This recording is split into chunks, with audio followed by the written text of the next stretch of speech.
मध्ये सर्वांचं स्वागत आहे। आज आपण एक महत्त्वाचा टॉपिक जो की TCS IBPSच्या पॅटर्ननुसार खूप महत्त्वाचा असणार आहे त्या टॉपिकला चालू करणार आहोत। वेळ वाया न घालवता प्रश्नांना मी समजून सांगतो, नंतर तुम्हाला सोडवायला सुद्धा प्रश्न देतो। टेन्शन घेऊ नका, रिलॅक्समध्ये पहा आणि एन्जॉय करा या प्रश्नाच्या शिक्षणाला। टॉपिक असणार आहे पझल। या पझलवर खूप सारे प्रश्न दरवेळेस परीक्षेला वेगवेगळ्या परीक्षांना विचारलेले असतात, राईट। पझल म्हणजे इनडायरेक्टली कोडं असतं, त्या कोड्याला आपल्याला सॉल्व करायचं असतं, ठीक। त्या कोड्याला सॉल्व करत असताना आपण करणार कशा पद्धतीने आणि काय काय विचार करायचा, तर मी एक एक टाईप त्यातला कव्हर करत चालतो। कव्हर करत असताना बघा, फक्त शब्द म्हणजे पझलमध्ये एक सगळ्यात महत्त्वाची गोष्ट, सुरुवात कुठून करायची हे जर लक्षात आलं तर बाकी सगळ्या गोष्टीचे आन्सर येऊन जातात। तर सुरुवात कुठून करणे आवश्यक आहे हे तुम्हा सगळ्यांना माहीत असणं आवश्यक आहे। चालतंय, तर वेळ वाया न घालवता चालू करून देत आपण पहिल्या प्रश्नाला। प्रश्न असा म्हणतोय, हर्षने सांगितले की तो बुधवार नंतर आठवड्यात सोमवार ते रविवारपर्यंत संग्रहालयाला भेट देणार आहे, राईट। हर्षने काय सांगितलंय की तो बुधवार नंतर भेट देणार आहे। कधी नंतर? बुधवार नंतर। अरे राजांनो, बुधवार नंतर या शब्दाचा अर्थ बुधवार सोडून घ्यावा लागणार आहे बरं का। बुधवार नंतर म्हणले म्हणजे बुधवार त्यामध्ये येणार नाही, बुधवार सोडून। आठवडा कुठून कुठपर्यंत आहे तर सोमवार ते रविवारपर्यंत आहे, संग्रहालयाला भेट देईल। परंतु आठवड्याच्या रविवारच्या आधी, अरे रविवारच्या आधी म्हणले म्हणजे रविवारी तो भेट देणार नाही, राईट। रविवारच्या आधी म्हणले म्हणजे तो भेट कधी कधी देऊ शकतो, तर तो गुरुवारी देऊ शकतो, तो शुक्रवारी देऊ शकतो आणि सोबतच तो कधी देऊ शकतो, शनिवारी। पण रविवारी देईल का सर, तर रविवारी नाही, रविवारी नाही, राईट। ही गोष्ट लक्षात असू द्या सगळ्यांनी।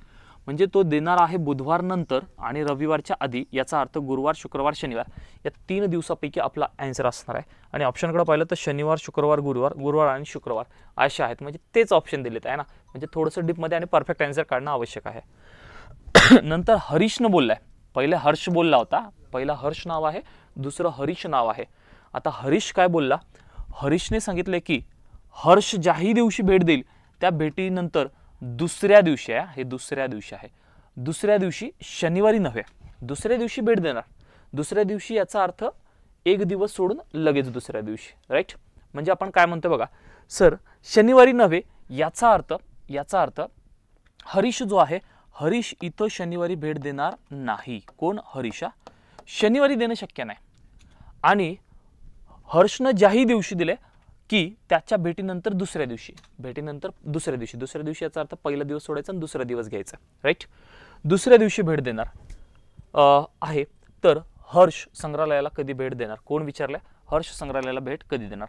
आता एक गोष्ट तुम्ही विचार करा ना, जर गुरुवारी हर्षनं भेट दिली असं आपण गृहीत धरतोय, फक्त इमॅजिन करतोय, गुरुवारी जर हर्षनं भेट दिली तर शुक्रवार सोडणार आणि शनिवारी हरीश देणार। पण हरीश म्हणला मी तर शनिवारी भेट देणारच नाही, मी शनिवारी भेट देणार नाही, म्हणजे आम्हाला हर्ष हा गुरुवारी नाही चालणार। हर्ष आम्हाला कधी घ्यावं लागेल? शुक्रवारी घ्यावं लागेल। जर हर्षनं शुक्रवारी भेट दिली तर शनिवार सोडणार आणि रविवारी कोण भेट देणार? हरीश भेट देणार। सगळ्या नियमामध्ये ही कंडिशन बसते का नाही बघा, ही वाली कंडिशन। सर शुक्रवारी हर्ष भेट देणार आणि रविवारी कोण देणार? हरीश भेट देणार। बघा सगळ्या नियमात बसते का नाही। हर्षनं सांगितलं होतं तो बुधवार नंतर आठवड्यात कधी भेट देईल, परंतु रविवारच्या आधी देईल। बघा शुक्रवारी देतोय म्हणजे बुधवार नंतर देतोय, रविवारच्या आधी देतोय, काय अडचण नाही इथपर्यंत। आणि हरीश काय म्हणला की हर्षच्या भेटीनंतर दुसऱ्या दिवशी याचा आता पहिला दिवस सोडणार आणि दुसरा दिवस घेणार। शनिवारी नाही, आणि शनिवारी देत बी नाही ना हरीश भेट, कधी द्यायला? रविवारी द्यायला, आठवड्यात संग्रहालयाला भेट देणार आहे। तर हर्ष संग्रहालयाला कोणत्या दिवशी भेट देईल? कोण विचारलाय? हर्ष। हर्ष कधी देतोय? शुक्रवारी देतोय, म्हणून माझ्या प्रश्नाचा आन्सर यायला पाहिजे ऑप्शन नंबर 2, शुक्रवारी भेट देईल असं माझा आन्सर लागेल, राईट। या पद्धतीने आन्सर यानं आवश्यक आहे। तर पझलचे प्रश्न असेच असणार आहे। पझलच्या प्रश्नाला नेमकं सुरुवात कुठून करायची आणि कशा पद्धतीने करायचं हे गोष्ट क्लिअर झाली पाहिजे। एकदा सर्वांना हा प्रश्न क्लिअर झालाय का? बोला पटकन, एकदा सर्वांना क्लिअर झालाय का? कमेंट टाका फास्ट। सर्वांना जर क्लिअर झाला असेल तर मग आपण आता रेग्युलर होईल 8 ते 9ला, ते 5 ते 6चं टायमिंग जे असतं होतं ना, मग आपण आपलं रेग्युलरला 8 ते 9ला घेऊयात, चालतंय। 8 ते 9ला आपण आपलं लेक्चर कंटिन्यू करूयात। सर्वांना क्लिअर झाला असं गृहीत धरतोय, चालतंय। चलेत आपण नेक्स्ट प्रश्नाकडे, सेकंड प्रश्नाकडे, पझलवरचा दुसरा प्रश्न। बघा प्रश्न असा आहे की आपल्याला व्यक्तींची नावं दिलेत, व्यक्तींची नावं दिलेत। व्यक्तींची नावं काय आहेत बघा, गोलू, रोलू, पोलू, होलू, लोलू, नावं काहीही देऊ द्या, आम्हाला नावावरून गरज नाही। नावाचं काहीच टेन्शन घ्यायचं नाही. आपल्याला त्या नावांना शॉर्टकट करायचे. गोलूला जी घ्या, रोलूला आर घ्या, पोलूला पी घ्या, होलूला एच घ्या, लोलूला यल घ्या, है ना. हे नावं आपल्याला मुद्दाम कन्फ्यूज करण्यासाठी टाकलेले असतात. त्या नावाला आपण फोकसच करायचं नाही. डायरेक्ट पुढे चालायचं आहे. राईट. पुढे काय म्हणलंय, या 5 महिला जिममध्ये सामील झाल्या. त्या प्रत्येकीचे वजन वेगवेगळे आहे. त्या प्रत्येकीचं वजन कसं आहे, वेगवेगळं आहे आणि सारखं असतं. तर कशाला आपल्याला पझलमध्ये टाकलं असतं, वेगळं वजन आहे तेव्हाच दिलेलं आहे. चालतंय. पुढे काय म्हणलंय, गोलूचे वजन या सर्वांमध्ये कमी आहे. राईट. 5 महिलांचं वजन दिलं ना, आपण एक काम करूयात, पहिल्यांदा वजनाच्या ऐवजी त्यांना वजनामध्ये मांडूयात. ज्याचं वजन जास्त आहे त्याला असं जास्त दाखवत. चालतंय. हे जास्तवाली कंडिशन आहे. ज्या व्यक्तीचं वजन जास्त आहे ते इकडे दाखवत आणि कमीवाल्या व्यक्तींचं वजन इकडे दाखवूयात. चालतंय. 5 महिला आहेत म्हणून 5 वजन काढू द्यात. हे सर्वात जास्त, त्यापेक्षा कमी, त्यापेक्षा कमी, त्यापेक्षा कमी आणि सर्वात कमी. चालतंय. काय म्हणलं बघा, गोलूचे वजन या सर्वांमध्ये कमी आहे. सर्वांमध्ये कमी आहे आणि गोलूचं सर्वात कमी आहे म्हणून आपल्याला इकडे कोण घ्यावं लागेल, जी घ्यावं लागेल. जीची जागा निश्चित झाली, ही काही बदलणार नाही कारण गोलूचं वजन सर्वात कमी आहे तर गोलू इथे येणार आहे. राईट. हे गोष्ट लक्षात असली पाहिजे. नंतर पोलूचे वजन सर्वात जास्त नाही. नाही या शब्दावर फोकस करा. पोलूचे वजन सर्वात जास्त नाही म्हणजे पी हा नावाचा व्यक्ती इथं येणं शक्य नाही. इथं जर आला तर ते चुकीचं होतं आहे ना. या सर्वात मध्ये म्हणजे पोलू कुठं कुठे येऊ शकतंय, इथे, इथे किंवा इथे. या मधल्या 3च जागा आहेत पोलूसाठी. राईट. पुढे काय म्हणलं बघा, पोलूचे वजन सर्वात जास्त नाही आणि बरोबर 2 महिला. बरोबर 2 महिला म्हणजे फक्त 2च महिला.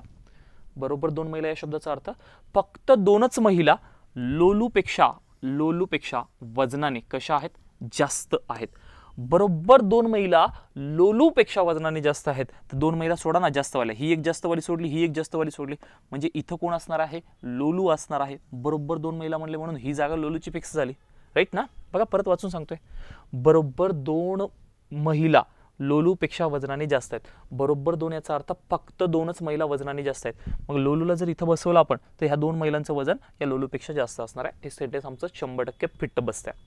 पुढे, होलूचे वजन केवळ एकाच महिलेपेक्षा अधिक आहे. म्हणजे होलू नावाची जी व्यक्ती आहे, म्हणजे यच नावाची जी व्यक्ती आहे ती फक्त एकाच महिलेपेक्षा जास्त वजनदार आहे. फक्त एकाच, केवळ म्हणले की फक्त एकाच, आणि फक्त एकाच महिलेपेक्षा जास्त असेल तर जी पेक्षा, आणि जीचं सर्वात कमी येणार आहे फक्त हिच्यापेक्षा जास्त आहे तर हिच्यापेक्षा जास्त कोणाचं असणार आहे, मग होलूचं. फक्त एकाच महिलेपेक्षा, म्हणून आपण यचला आपण इथे बसवणं आवश्यक आहे, आवश्यक आहे आणि आवश्यक आहे. डन होते सर्वांना इथपर्यंत. झालंच पाहिजे इथपर्यंत डन. चालतंय. पुढं आता मला सांगा, पोलू इथं नाही बसू शकत ना. पोलू इथं नाही तर मग पोलूला ही जागा पकडावं लागेल ना, कारण इकडच्या 3 जागा तर यांनी पकडून घेतल्यात ना. इकडच्या 3 जागा ऑलरेडी पकडल्या गेल्या म्हणजे पोलूने ही पकडली आणि पोलूने ही पकडली तर ही राहिलेली द्यावं लागेल ना. कोण कोण गेले बघा, गोलू गेले, पोलू गेले, होलू गेले, लोलू गेले, रोलू राहिले. रोलू राहिले म्हणजे ही आरची जागा झाली फिक्स. राईट. बरोबर. राईट.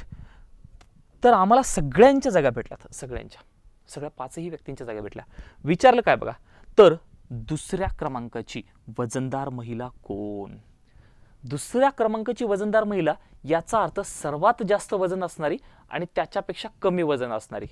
दुसऱ्या क्रमांकाची वजनदार महिला म्हणजे सर्वात जास्त वजनदारवाली पहिल्या क्रमांकाची आणि त्यापेक्षा कमी वजनदार असणारी दुसऱ्या क्रमांकाची. तर सर्वात जास्त वजन कोणाचं आहे, तर सर्वात जास्तवाली ही महिला आहे. राईट. सर सर्वात जास्तवाली ही महिला आहे. महिला कोण आहे, ती रोलू आहे. आणि दुसऱ्या क्रमांकाची कोण आहे, पोलू आहे. म्हणजे आमचा आन्सर कोण असायला पाहिजे, सर दुसऱ्या क्रमांकाची वजनदार महिला कोण, पोलू आहे. पोलू असं मला म्हणावं लागतंय. ऑप्शन नंबर 1, पोलू ही दुसऱ्या क्रमांकाची सर्वात वजनदार महिला आहे असं आपल्याला म्हणावं लागणार आहे. डन झालं का? एकदा कमेंट टाकायची सगळ्यांनी, फास्ट कमेंट टाकायची, पटापट पटापट पटापट. फक्त नावाचं कन्फ्यूज करण्यासाठी असे नावं परीक्षेला आलेले असतात. त्या नावाला आपण स्मार्टवर करायचे. गोलू आहे तर जी, पोलू आहे तर पी, लोलू आहे तर यल, रोलू आहे तर आर असं आपल्याला म्हणायचं आहे. हां, पोलू. राईट. पोलू आन्सर आलाय आणि तुमचं पण सुद्धा पोलूच आलेलं आहे. हो, डन म्हणताय. चालतंय. तर असे प्रश्न परीक्षेला आलेले असतात, हे आपल्याला जमायला पाहिजे. सर मला होलू नाही समजलंय. ओके, होलू म्हणजे यच नाही समजलंय. होलू कुठे आहे, होलू हे. होलूचे वजन केवळ या शब्दावर फोकस करा. होलूचे वजन केवळ एकाच महिलेपेक्षा अधिक आहे. मी समजा जर म्हणलं होलू नावाची व्यक्ती फक्त एकाच व्यक्तीपेक्षा वजनाने जास्त आहे, एकाच व्यक्तीपेक्षा वजनाने जास्त असेल तर मग एकच व्यक्ती कोण आहे, ही गोलू नावाची व्यक्ती आहे ना, ही सर्वात कमी आहे ना. मग या फक्त एकाच व्यक्तीपेक्षा जास्त असायला पाहिजे. म्हणून आपल्याला इथं गोलूला बसवावं लागेल, कारण गोलू सर्वात कमी आहे. इथं दिले ना, हे काय गोलूचं वजन सर्वात कमी, म्हणजे तिच्याच पेक्षा जास्त कोण असणार आहे, गोलू असणार आहे. क्लिअर होते सोनू? सोनू सिंग राजपूत क्लिअर आहे, डन आहे. असं काही नाही समजलं तर बिंदास कमेंट टाकून द्यायच्या. ऐसा कुछ समझ में नहीं आया तो बिंदास बोल देना है. ओके डन, चालतंय. चालेल, मग चलूयात पुढच्या प्रश्नाकडे. बघा, मला वाटतं हे पझलचे जेही प्रश्न आहेत ते मीच समजून सांगणं आवश्यक आहे, कारण याला प्रॅक्टिससाठी तुम्हाला मग प्रश्न मी देतोय काही, तर समजा हे प्रश्न देतोय तर त्यामध्ये वेळ जाईल. त्यापेक्षा मी समजून सांगतोय, तुम्ही व्यवस्थित समजून घ्यायचं, नेमकं स्टार्ट कुठून करायचं असतं तर. राईट, तुम्ही याच्यावरचे वेगवेगळे प्रश्न सोडवून पहा. तुम्हाला याची शीट देतो, वाटलंच तर याची शीट देते. आज संध्याकाळीच देऊन टाकतो तुम्हाला, पिन करतो त्याला टेलिग्रामला, है ना, पिन करून टाकतो आज संध्याकाळची. बाकीच्या शीटमध्ये तुम्ही सोडून टाका. चलो सोडूयात. बघा काय म्हणलं, हे नावं ओळखून घ्या. P, Q, R, S, T आणि U या 6 विमानांनी एका विमानतळावरून वेगवेगळ्या वेळेस उड्डाण केले. वेगवेगळ्या वेळेस उड्डाण केले. Qने Sच्या नंतर आणि Tच्या नुकतेच आधी उड्डाण केले. इथे हे कोण आहे, हे F असणार आहे ना, Fचा काही संबंध नाही, R आहे मग ते आहे ना, हे R आहे, हे R आहे. राईट, फॉन्ट कसं काही चेंज झालं काय माहित, R आहे ते R. Rने Sच्या नंतर लगेच नंतर आणि Qच्या आधी उड्डाण केले. जर Uने Pच्या नंतर लगेच हा शब्दावर फोकस कर, चला उड्डाण केले, पण सर्वात शेवटी उड्डाण केले नाही, तर सर्वात शेवटी कोणत्या विमानाने उड्डाण केलेले आहे, सर्वात शेवटी कोणत्या विमानाने उड्डाण केलेले आहे. राईट, मग अशा प्रश्नाला सोडत असताना पहिल्यांदा स्टार्ट कुठून करायचं ते बघायचं. राईट, विमानं किती आहेत सर, 6 विमान आहेत. किती विमान आहे, 6. आणि हे 6 जर विमान असेल तर या 6 विमानांच्या वेगवेगळ्या वेळा असणार आहे, ते उड्डाण करणं चालू करणार आहे. जो लवकर उड्डाण करतोय आणि जो उशिरा उड्डाण करतोय त्यांचा अगोदर आपण बघायचा. जो सगळ्यात अगोदर उड्डाण करतोय त्या अगोदरवाल्याची वेळ इकडे लिहूयात आपण. बरं चला स्टार्ट करतो. पहिल्यांदा ऐका काय म्हणते बघा. Qने Sच्या नंतर आणि Tच्या नुकतेच आधी उड्डाण केले. राईट, Qनं Sच्या नंतर आणि Tच्या अगोदर उड्डाण केले. बघा हा जो Q आहे, या Qनं Sच्या नंतर, म्हणजे Sला इकडे लिहूत, Sच्या नंतर आणि अगोदर, कोणाच्या अगोदर, Tच्या अगोदर उड्डाण केले. बरोबर ना, Qने Sच्या नंतर Tच्या अगोदर. सगळ्यात महत्त्वाचं काय बघा, Qने Sच्या नंतर, बघा S आहे, Sच्या नंतर कोण, Q, आणि Q हा काय करतोय तर Tच्या नुकतेच आधी, म्हणजे T जेव्हाही उडालाय त्याच्या नुकताच आधी कोण उडालाय, Q उडतोय. बरोबर, Sच्या नंतर आणि Tच्या अगोदर Qने उड्डाण केले. बरोबर, एवढी गोष्ट सगळ्यांना लक्षात आली पाहिजे, म्हणजे आलीच पाहिजे. फक्त मी मांडणी केली. परत सेंटेन्स आहे का, Qने Sच्या नंतर कधी पण, लगेच नंतर म्हणले का नाही, पण Tच्या नुकतेच आधी उड्डाण केले, म्हणजे Tनं उड्डाण केलं की याच्या लगेच अगोदर Q आहे आणि मग Sच्या नंतर कधीतरी आहे, असं मला म्हणावं लागतंय. पुढं काय दिले बघा, पुढे हे पहिलं सेंटेन्स झालं आमचं. राईट, Rने Sच्या नंतर, Rने बघा R पण काय म्हणतोय, मी Sच्या नंतर उडतोय. राईट, वर Q काय म्हणला, मी पण Sच्या नंतर, R म्हणतोय मी पण Sच्या नंतर, दोघं म्हणाले मी Sच्या नंतरच. R पण म्हणतोय Sच्या नंतर, Q पण म्हणतोय Sच्या नंतर. फोकस करा मी जे बोलतोय त्याच्यावर. आणि Qच्या आधी उड्डाण केले, पण R हुशार होता. R काय म्हणला, मी Sच्या नंतर उड्डाण करायलोय, पण कोणाच्या अगोदर उडतोय, Qच्या अगोदर उडतोय. सर Sच्या नंतर पण Qच्या आधी, म्हणजे या दोघांच्या मध्ये कुठेतरी Rने उड्डाण केलं ना, दोघांच्या मध्ये कुठेतरी Rने उड्डाण केलंय. डन झालं का बोला इथपर्यंत? शुअर डनच झालं पाहिजे, विषयच नसला पाहिजे ना.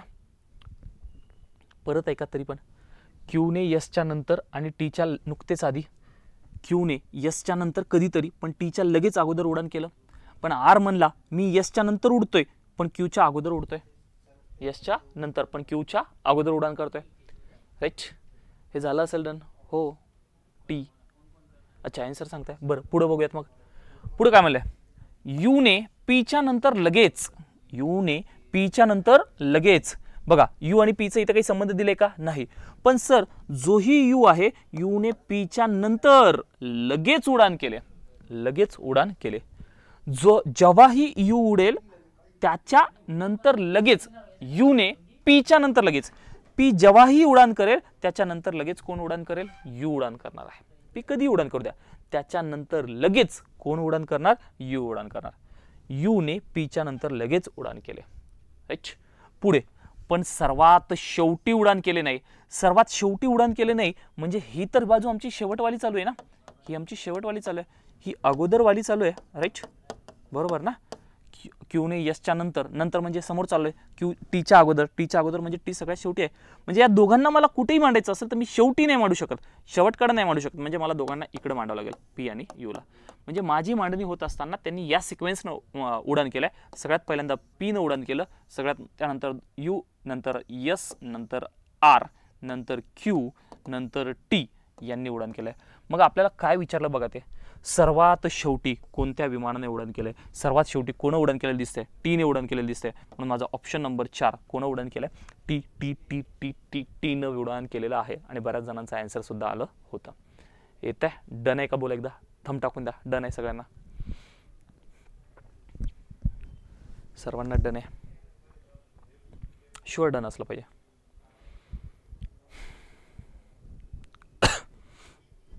चालतंय.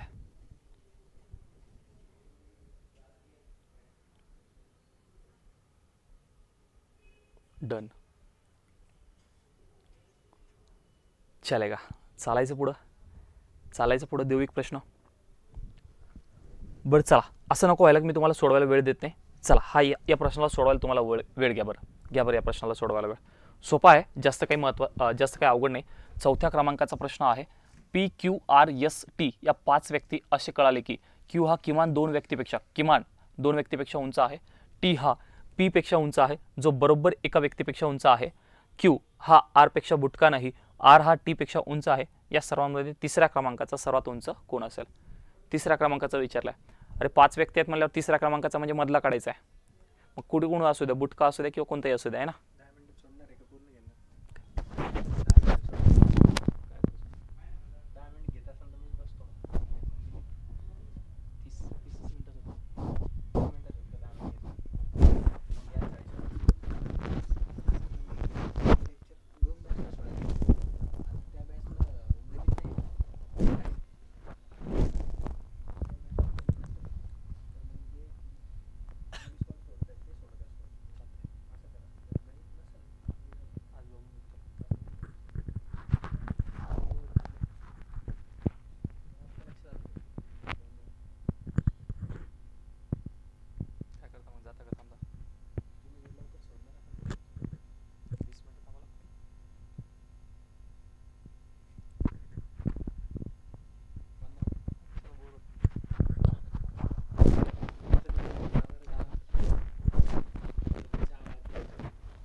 अच्छा, आर आलं म्हणताय. बर, चला पाहूयात. किती व्यक्ती दिलेत रे? 5 व्यक्ती दिले. राईट, 5 व्यक्ती दिलेत सर. आणि 5 व्यक्ती असं म्हणले की कळले की क्यू हा किमान 2 व्यक्तीपेक्षा उंच आहे. किमान आणि कमाल. किमान म्हणजे कमीत कमी, कमाल म्हणजे जास्तीत जास्त. किमान म्हणजे कमीत कमी 2 व्यक्तीपेक्षा उंच आहे. राईट, गोष्ट लक्षात असू द्या. क्यू हा किमान 2 व्यक्तीपेक्षा, या शब्दावर फोकस करा. किमान हा कमीत कमी 2, जास्तीत जास्त सगळ्यांपेक्षाही उंच असू शकतो. म्हणजे चौघांपेक्षाही उंच असू शकतो, असं काही नाही. फक्त 2 म्हणले का? नाही, केवळ 2 नाही म्हणलं, फक्त 2 नाही म्हणलं, किमान म्हणले. किमान म्हणजे कमीत कमी 2. मग तो 2 पेक्षा जास्त पण असू शकतो, 3 व्यक्तीपेक्षा पण असू शकतो, 4 व्यक्तीपेक्षा सुद्धा असू शकतो, 5 व्यक्तीपेक्षा असू शकणार नाही, कारण सगळेच व्यक्ती 5 आहेत ना. म्हणजे असं व्हायला नको आहे ना. मग काय म्हणलंय, तर 5 व्यक्तींची उंची लिहायची आहे. तर मग आपण 5 व्यक्ती एकदा दाखवून घेतो. बघा, हा सगळ्यात जास्त उंचवाला, त्यापेक्षा थोडासा कमी उंचवाला, त्यापेक्षा थोडासा कमी उंचवाला, त्यापेक्षा थोडासा कमी उंचवाला, आणि ज्यांचा सगळ्यात कमीच हाईट आहे तो वाला, याचे लयच वांदे चालू असतात. हा लाईफमध्ये सिंगलच राहतो जवळपास लग्न होईपर्यंत, आहे ना. तर तसा आहे हा बुटका, आहे ना. तर इकडे जास्त उंच, इकडे बुटका. क्यू हा किमान 2 व्यक्तीपेक्षा उंच आहे. किमान 2 व्यक्तीपेक्षा उंच आहे याचा अर्थ क्यू इथं असू शकत नाही, इथं असू शकत नाही, कारण या दोघांपेक्षा तरी उंच लागेल. म्हणजे क्यू एक तर 3ऱ्या ठिकाणी किंवा 4थ्या ठिकाणी किंवा 5व्या ठिकाणी, या तिघांपेक्षा कुठेही असू शकतो. तिघांपेक्षा कुठेही त्याची उंची असू शकते. हे तुम्हाला क्लिअर झालं पाहिजे.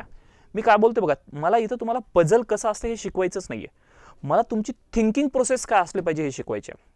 तर पझलला प्रश्न म्हणून समजून घेऊ नका, आहे ना, सिंगलवर फोकस केलं वाटतंय. पझलला प्रश्न म्हणून समजून नका घेऊ, तिथं तुमची थिंकिंग प्रोसेस काय असेल, मास्तर विचार कसा करते, आम्ही विचार कसा करावा, त्याच्यावर फोकस करा. कारण पझल शिकणं शक्य नाही. पझल प्रश्नापुरतं शिकणं सोपं आहे, पण प्रश्नासाठी त्या प्रश्नासोबत आमची विचार करण्याची पद्धत काय असावी लागेल ते शिका, त्याच्यावर काम करा. कारण पझलचा प्रश्न जशाच तसा येत नसतो.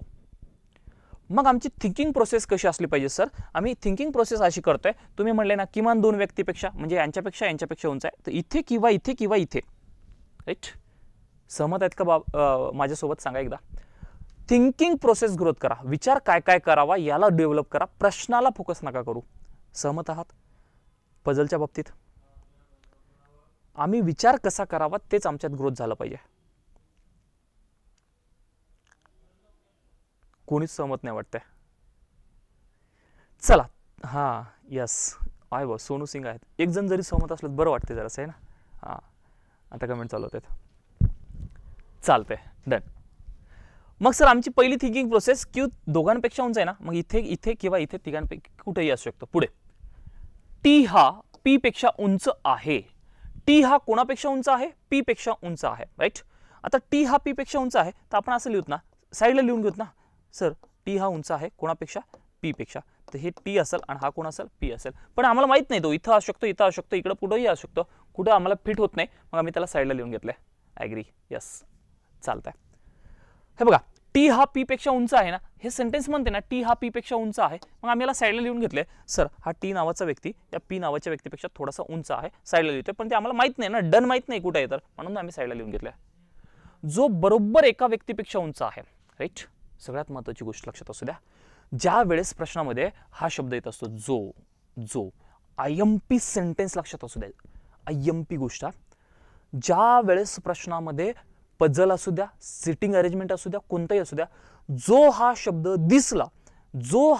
दिसला की जो बद्दल बोलणारा, आयएमपी लक्षात असू द्या, स्टार, व्हेरी आयएमपी करा, जो हा प्रत्यय दिसला की तो दुसऱ्या व्यक्तीबद्दल माहिती सांगतो असं गृहीत धरायचं आहे. दुसऱ्या व्यक्तीबद्दल माहिती आहे सांगतो असं गृहीत धरायचं आहे, राईट? हा जो शब्द खूप महत्त्वाचा आहे, कारण हा जो शब्द कुठून क्रिएट झाला, तर इंग्लिश भाषेमधील प्रश्नांचं ट्रान्सलेशन करत असताना गुगल ट्रान्सलेटर हा जो शब्द टाकत असतो, आणि जो हा शब्द आला की दुसऱ्या शब्दापासून चालू करायचं. दुसऱ्या म्हणजे बघा, हे सेंटेन्स काही इथंच थांबत नाही. टी वालं सेंटेन्स इथून चालू होते. टी हा पी पेक्षा उंच आहे, जो बरोबर एका व्यक्तीपेक्षा उंच आहे, इथं स्टॉप होत्या, राईट? सर टी हा पी पेक्षा उंच आहे, परंतु जो बरोबर एका व्यक्तीपेक्षा उंच आहे, जो म्हणजे दुसरा व्यक्ती म्हणजे कोण? पी हा बरोबर एकाच व्यक्तीपेक्षा उंच आहे, आणि बरोबर एका व्यक्तीपेक्षा उंच असेल तर पी ची जागा डन झाली पाहिजे ना. कोणती? इथं एकाच पेक्षा उंच आहे, आणि पी पेक्षा उंच कोण आहे? टी आहे. डन आहे करे बोला.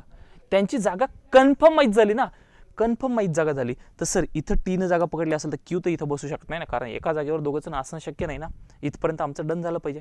परत सांगतो, टी हा पी पेक्षा उंच आहे, जो बरोबर एका व्यक्तीपेक्षा उंच आहे. जो म्हणले म्हणून दुसरा शब्द, टी आणि पी मध्ये दुसरा कोण आहे? पी बरोबर एकाच व्यक्तीपेक्षा उंच आहे, म्हणजे इथं कोणीतरी आहे, पी इथं बसलाय, टी याच्यापेक्षा इकडे साईडला उंच, राईट? हे क्लिअर झालं असेल. पुढे चलूयात. क्यू हा आर पेक्षा बुटका नाही. क्यू आर पेक्षा बुटका नाही म्हणजे आर पेक्षा मोठा आहे. आर पेक्षा मोठा आहे म्हणजे आता मला सांगा क्यू साठी ह्या 2 जागा आहेत. बरं चालतं, याला स्टेबल ठेवूयात तोपर्यंत. पुढे आर हा टी पेक्षा उंच आहे. आर हा कोणापेक्षा उंच आहे रे? टी पेक्षा उंच आहे. म्हणजे टी जर इथं असेल तर आर इथं असलं पाहिजे. आर जर इथं बसला तर क्यू इथं नाही, म्हणजे क्यूने ही जागा पकडून घेतली त्याची. म्हणजे आता आम्हाला क्यूची जागा डन झाली. क्यू हा सगळ्यात उंच, आर हा इथं, टी इथं, पी इथं. पुढे काय राहिलेला व्यक्ती सगळ्यात कमी असणार आहे. राहिलाय कोण?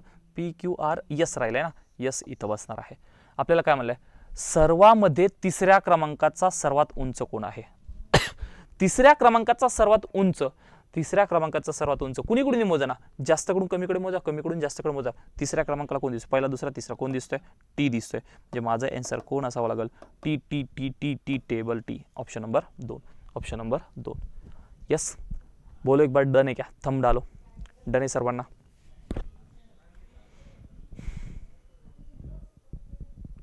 यस, जमायला लागले पझल.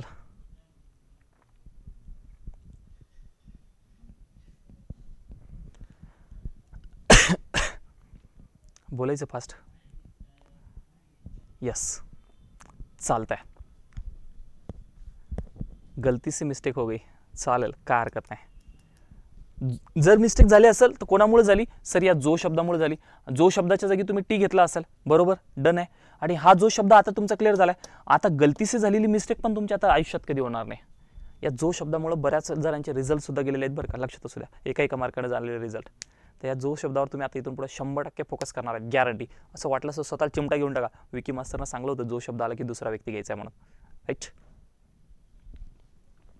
चालूयात, चला पुढच्या प्रश्नाकडे. हां, हा थोडासा मोठा आहे, आपण याला नंतरच्या थोडंसं आपण सेट झाल्याच्या नंतर घेऊयात त्याला ना. हे फ्लोअर बेसचे पण एका सिक्वेन्सने घेऊयात. फ्लोअर बेसचे एका सिक्वेन्सने घेऊयात. हा फ्लोअर बेस आहे, हा पण फ्लोअर बेस आहे. फ्लोअर बेसचे एका सिक्वेन्सने घेऊयात. हां, हा सोडवा बरं. जे इमारतीवरचे प्रश्न आहे, डब्यांवरचे प्रश्न आहे, ते एका सिक्वेन्सने घेऊयात आहे ना. जोजी, राईट. हां, चला सोडवायला. S1, S2, S3, S4, S5, S6 या 6 विद्यार्थ्यांना एका परीक्षेत वेगवेगळे गुण आहेत.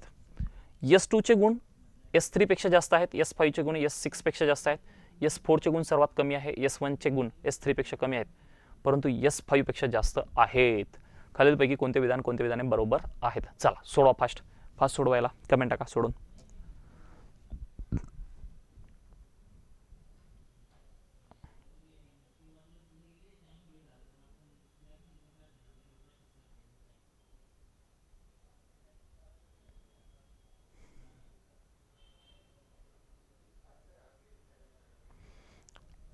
काढायचे फास्ट, काढा लवकर. कोणतं विधान बरोबर आहे?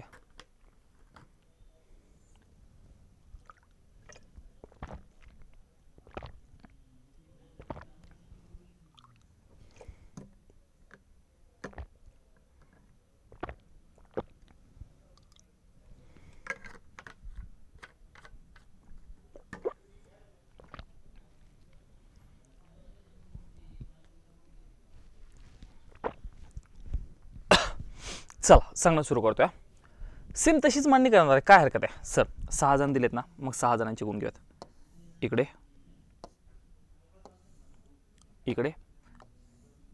जास्त, त्याच्यापेक्षा कमी, त्यापेक्षा कमी, आणि हा तर सगळ्यात कमीच आहे ना. इकडे जास्त गुणवाले इकडे लिहायचे आणि कमी गुणवाले इकडे लिहायचे. शुअर माहिती असणारा कोण आहे बघायचं पहिल्यांदा कधीही प्रश्नामध्ये. डेफिनेट कन्फर्म माहिती आहे, ही बदलणारच नाही असं कोण आहे ते बघायचं अगोदर, राईट. सेंटेन्स लक्षात असू द्या, काय कन्फर्म माहितीवालं बघायचं पहिल्यांदा कोण आहे.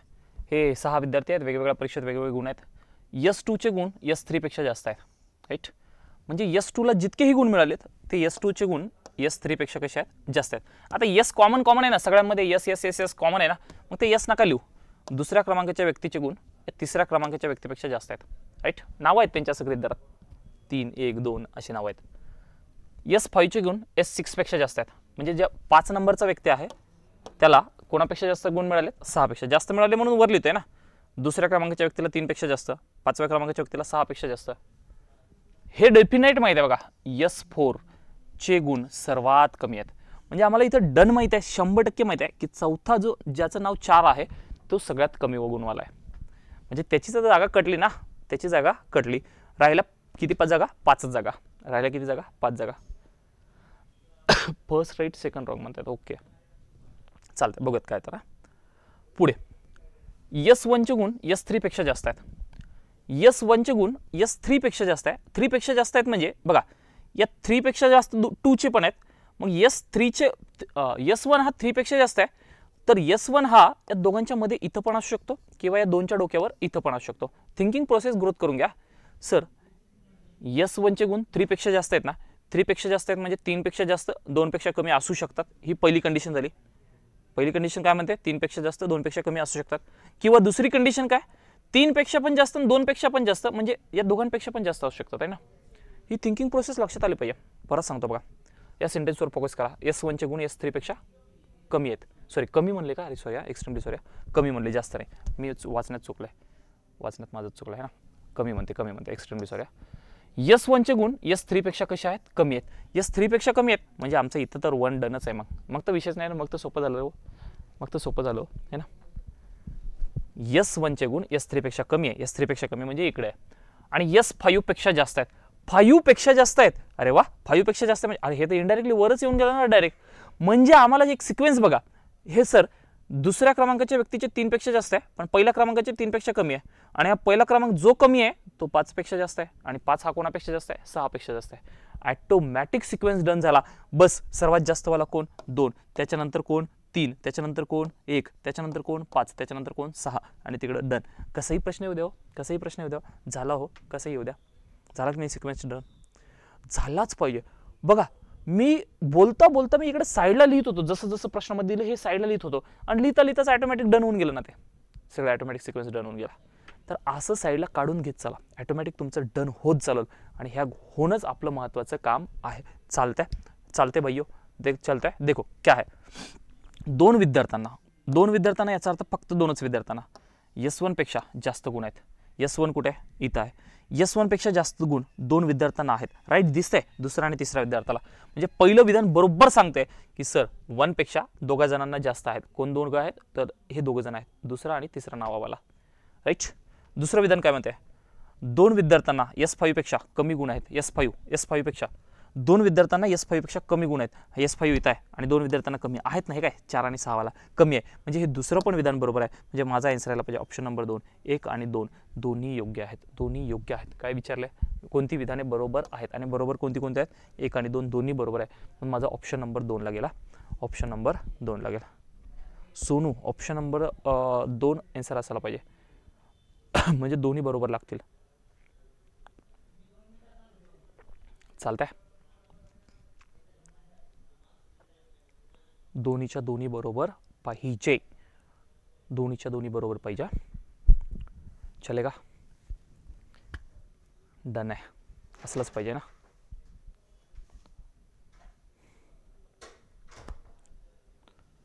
डन आहे असं करीत धरूत. चालतंय. बघा पुढचा प्रश्न. हां चला, उंचीवरचाच प्रश्न आहे. घ्या. 6 पुरुष M1 M2 M3. यमला लक्षातच नका ठेवू. 1 2 3 4 वाले नावं द्या त्याला. काढा बरं. उंची वेगवेगळी आहे. M5 M1ची उंची किमान नाही. M5 आणि M1ची उंची किमान नाही म्हणजे लिस्ट म्हणजे नाही म्हणजे लहानात लहान नाही. 3 पुरुषांची उंची M6च्या उंचीपेक्षा जास्त आहे. 3 पुरुषाची म्हणलं म्हणजे कन्फर्म माहिती आहे उंचीपेक्षा कशी आहे? जास्त आहे. M3ची उंची M2च्या उंचीपेक्षा कमी आहे, परंतु M1 पेक्षा जास्त आहे. आणि M5ची उंची M6च्या उंचीपेक्षा कमी आहे, परंतु किती पुरुषांची उंची M4च्या उंचीपेक्षा जास्त आहे. सोडवायचे फास्ट. बोला फास्ट.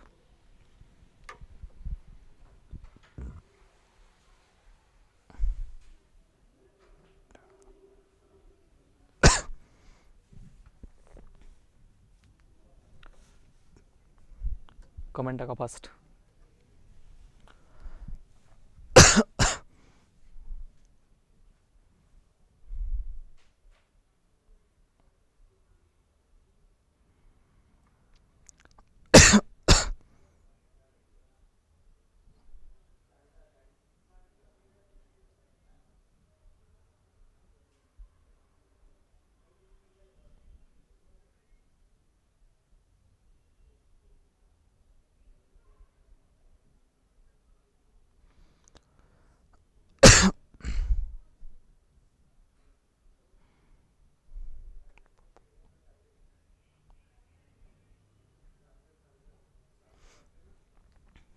लिस्ट काय आहे सर? लिस्ट म्हणजे लहानात लहान.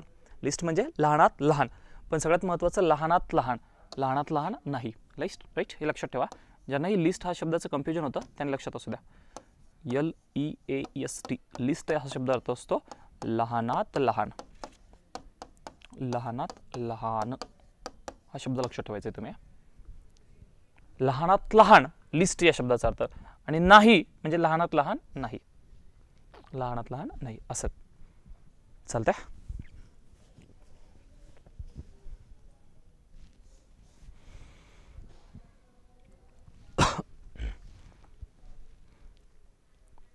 क्लिअर?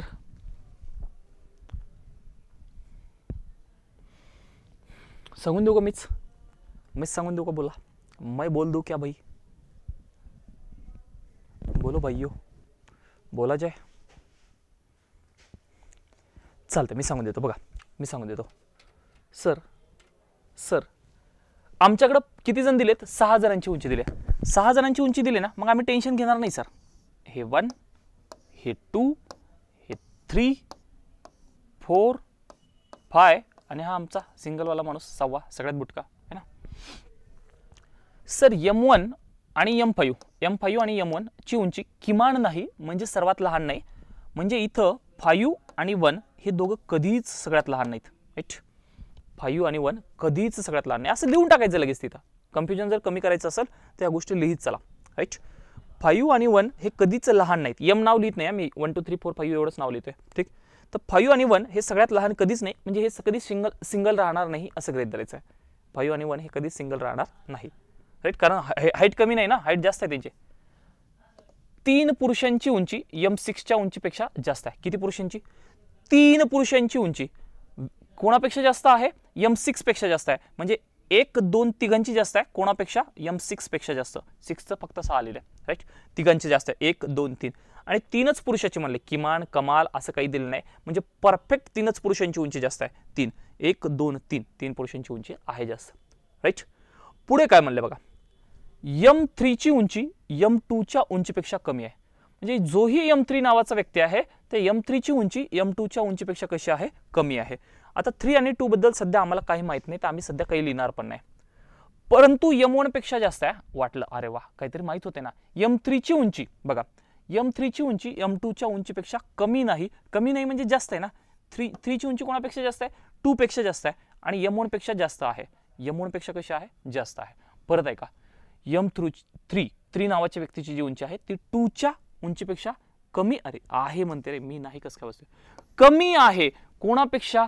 M3ची उंची M2च्या उंचीपेक्षा कमी आहे. म्हणजे 3 खाली येणार ना. राईट, M3ची उंची M2च्या उंचीपेक्षा कमी आहे. बघा 2 पेक्षा उंची कमी आहे, परंतु M1 पेक्षा जास्त आहे. 1 पेक्षा जास्त आहे म्हणजे असा सिक्वेन्स यायला पाहिजे.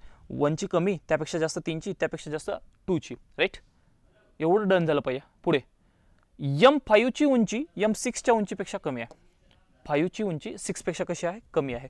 5ची उंची 6 पेक्षा कमी आहे. बघा असं म्हणते 5ची उंची 6 पेक्षा कमी आहे. 6ची जागा डन भेटली, 6ची जागा डन भेटलेली आहे, पण 5ची सगळ्यात कमी नाही. 5ची सगळ्यात कमी नाही पण 6 पेक्षा कमी. आता 6 पेक्षा कमी वाल्या जागा किती आहेत? 2च जागा आहे ना. 6 पेक्षा कमी वाल्या 2च जागा आहे सर, पण 5 इकडे येत नाही. म्हणजे 5ला ही जागा डनच करावी लागेल, कारण 5 इथं बसू शकत नाही. म्हणजे 5ची जागा डन झाली आम्हाला. राईट, आणि 5ची जागा जर तिथे डन झाली असेल तर हे तिघं सिक्वेन्सने आहेत. हे तिघं सिक्वेन्सने आहेत तर सर्वात जास्त उंची कोणाची? 2ची. त्यापेक्षा कमी कोणाची? 3ची. त्यापेक्षा कमी कोणाची? 1ची. राहिलेला बिचाराला ही देऊन टाका. 1 गेला, 2 गेला, 3 गेला, म्हणजे ही कोणाची? 4ची. राईट, अशा गोष्टींना असा विचार करून आम्हाला आन्सर काढावं लागतंय. झालंय काय विचारलं बघा, किती पुरुषांची उंची M4च्या उंचीपेक्षा जास्त आहे? किती पुरुषांची उंची? अरे M4 तर सगळ्यात लहान आहे ना, म्हणजे या 5ही पुरुषांची उंची त्याच्यापेक्षा जास्त आहे. म्हणजे माझा ऑप्शन नंबर 3 हे आन्सर लागेल. 5ही पुरुषांची उंची त्या M4 पेक्षा कशी आहे? जास्त आहे, जास्त आहे, जास्त आहे असं मला म्हणावं लागतंय. राईट, गायत्री यांचं आन्सर आलं होतं. काय काय विचार करायचा सगळ्यांना डन झालं का रे? तुमची थिंकिंग प्रोसेस ॲक्टिव्ह झाली का? बोला फास्ट. झाली का थिंकिंग प्रोसेस ॲक्टिव्ह? झाली पाहिजे, झाली पाहिजे, झालीच पाहिजे. प्रश्न लिहित बसू नका. प्रश्नाची PDF तुम्हाला देतो मी डायरेक्ट टेलिग्रामला. आत्ता टाकलेलीच आहे, तिथे जाऊन बघा तुम्ही. पजलला सर्च करा, लगेच टाकून देतो एका मिनिटात. पिनच करून टाकतोय. पिनमध्ये जायचं, बघून टाकायचं, पजल नाव बघायचं, डन सापडून जाईल तुम्हाला. प्रश्न लिहित बसू नका. चालतंय, देऊ तुम्हाला प्रश्न?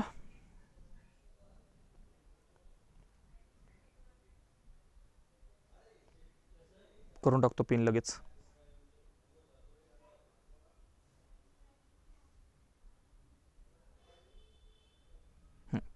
पिनमध्ये टाकून दिल्या. पिनमध्ये बघा साईडच्या डॉटमध्ये सापडून जाईल. चला चला पुढचा प्रश्न बघू. हां काढा, वयावरचा सेम तसाच आहे. काढायचं फास्ट फास्ट काढायचं आहे.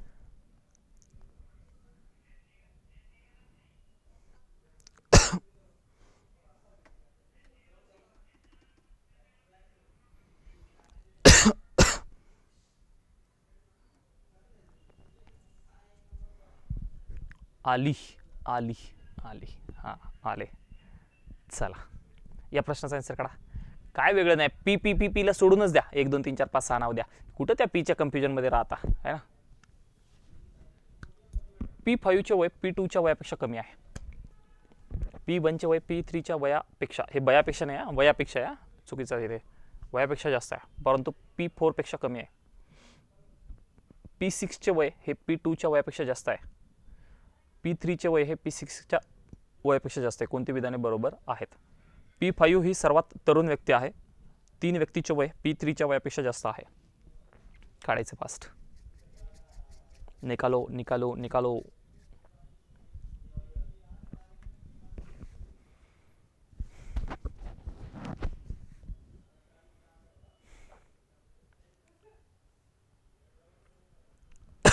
याची तुम्ही अशी मांडणी करू शकता, सर्वात जास्त वय, त्यापेक्षा कमी वय, त्यापेक्षा कमी वय, त्यापेक्षा कमी वय, त्यापेक्षा कमी वय. किती जण आहेत? 6 जण ना. त्यापेक्षा कमी वय, जास्त वय, कमी वय. 1 2 3 4 5 6. चल काढा.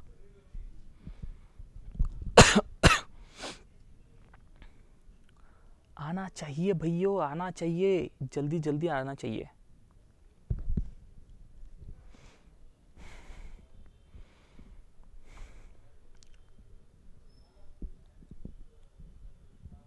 ओके 3 म्हणताय. ऑप्शन नंबर 3 फक्त दुसरं बरोबर. चालेल, चला सोडवून चालू करा. बघा, P5चे वय P2च्या वयापेक्षा कमी आहे. राईट. 5चं वय कमी आहे, ज्याचं वय कमी त्याला खाली, ज्याचं वय जास्त त्याला वर. P5चे वय P2च्या वयापेक्षा कशा आहे? कमी आहे. बघा 5चं वय कमी दिसते कोणापेक्षा? 2 पेक्षा. P1चे वय P3च्या वयापेक्षा जास्त आहे. म्हणजे 1चं वय जास्त आहे ना, 1चं वय जास्त आहे, तर त्याच्यापेक्षा लहान कोण आहे? 3 आहे. हे डन आहे असंच नाही बरं का, म्हणजे तुम्ही डायरेक्ट इथं हे फिट करसाल तसं नाही. मी साईडला का बरं लिहितोय? मुद्दाम, कारण ते डायरेक्ट डन करू शकत नाही ना. आपल्याला फक्त एवढं माहिती आहे की P5 हा लहान आहे कोणापेक्षा? 2 पेक्षा. P3 लहान आहे कोणापेक्षा? 1 पेक्षा. एवढंच माहिती, आपल्याला जास्त काही माहितच नाही ना. परंतु P4 पेक्षा कमी आहे. काय म्हणते बघा, P1चे वय P3च्या वयापेक्षा जास्त, 3च्या वयापेक्षा जास्त, परंतु 4च्या वयापेक्षा कमी. म्हणजे इथं कोण राहील? 4. बघा, P1चे वय 3च्या वयापेक्षा जास्त, पण 4 पेक्षा कसं आहे? कमी. P1चे वय 3च्या वयापेक्षा जास्त, परंतु 4 पेक्षा कमी आहे. डन झालं इथपर्यंत. पुढे P6चे वय 2च्या वयापेक्षा जास्त आहे. 6चं वय 2च्या वयापेक्षा जास्त आहे. 6चं वय 2च्या वयापेक्षा कसं आहे? जास्त. P6चे वय 2च्या वयापेक्षा जास्त आहे. P3चे वय हे 6च्या वयापेक्षा जास्त आहे. अरे, P3चं वय 6च्या वयापेक्षा जास्त आहे. बघा कोइन्सिडेंट. 6चं वय P3चे वय 6 पेक्षा कशा आहे? जास्त आहे. आणि 6 पेक्षा जास्त आहे तर वरच आहे ना, तो ऑलरेडीच वर आहे ना. म्हणजे डनच झाला ना आमचा सिक्वेन्स. हो सर, डायरेक्ट ऑटोमॅटिक डन झाला. म्हणजे सर्वात जास्त 4चं, त्यापेक्षा कमी 1चं, त्यापेक्षा 3चं, 6चं, 2चं, 5चं. ऑटोमॅटिक डन होऊन गेला आहे ना. साईडला लिहित डनच होऊन गेला सिक्वेन्स. राईट. सर्वात तरुण म्हणजे कोण? सर्वात तरुण म्हणजे ज्याचं वय कमी तो तरुण, ज्याचं वय कमी तो तरुण. P5चे वय सर्वात तरुण व्यक्ती, P5 ही सर्वात तरुण व्यक्ती आहे. आणि इथं पण सर्वात कमी वयावाला व्यक्ती कोणता आहे? P5. म्हणजे ऑप्शन नंबर 1, विधान नंबर 1 बरोबर आहे. 3 व्यक्तीचे वय P3च्या वयापेक्षा जास्त आहे. जास्त म्हणजे वर पाहिजे, वर पाहिजे. अरे, 3 पेक्षा वर किती आहे? 1च आहे सर, आणि अजून 1च आहे सर, म्हणजे 2च आहे. इथं P3च्या वयापेक्षा 3 व्यक्तीचं चालते का? नाही, चुकीचं आहे. बरोबर काय असतं? 2च व्यक्तीचं वय जास्त आहे. किती व्यक्तीचं जास्त आहे? 2च व्यक्तीचं वय जास्त आहे. आणि 2च व्यक्तीचं जास्त आहे म्हणून कोणते विधान बरोबर आहे? फक्त एक विधान बरोबर आहे. फक्त एक विधान बरोबर आहे. म्हणून ऑप्शन नंबर 4. कोणाचंच बरोबर नाही करे. कोणते विधान बरोबर आहेत? फक्त पहिलं बरोबर आहे, बाकीचे कुठे बरोबर आहेत? बोला फास्ट. क्लिअर आहे का? क्लिअर आहे का? बोलायचं आहे? चालतंय. डन आहे. डन आहे का? बोला. एक बार थंब डालो. Yes, option number 4. ऑलमोस्ट सर्वांना क्लिअर होत असेल अशी अपेक्षा. PDF टाकून ठेवलेले आहे, त्या PDF मधले सगळे प्रश्न सोडून पहा. फ्लोअर बेसचे प्रश्न आपण उद्याच्या शिक्षणमध्ये घेणार आहोत. आपलं लेक्चर इथून पुढे 8 ते 9 असणार आहे. कम्प्लीट झालं सर. एकदा फक्त रिवाईज करून पहा हा व्हिडिओ, कन्फ्युजन सॉल्व होईल. जे जे बोलतो त्यावर लक्ष देऊन ऐका, आहे ना. रिवाईज करून पहा, सगळं कन्फ्युजन सॉल्व होऊन जाईल. गायत्री मॅम, उद्याला फ्लोअर बेस, उद्याकडे जाण्याच्या अगोदर या व्हिडिओला परत एकदा रिवाईज करायचं. सन स्पीड वाढवून पाहत बसायचं. स्पीड वाढू शकतोय ना तिकडे, स्पीडमध्ये जायचं, 2च्या स्पीडनं पाहून घ्यायचं पटापटा पटापटा पटापटा. चालतंय. याला स्पेस देऊ नका, नाही तर स्पेस देऊ नका. जे नाव आहे त्याच्यामध्ये स्पेस देऊ नका. असं करा, डायरेक्ट टाईप करा.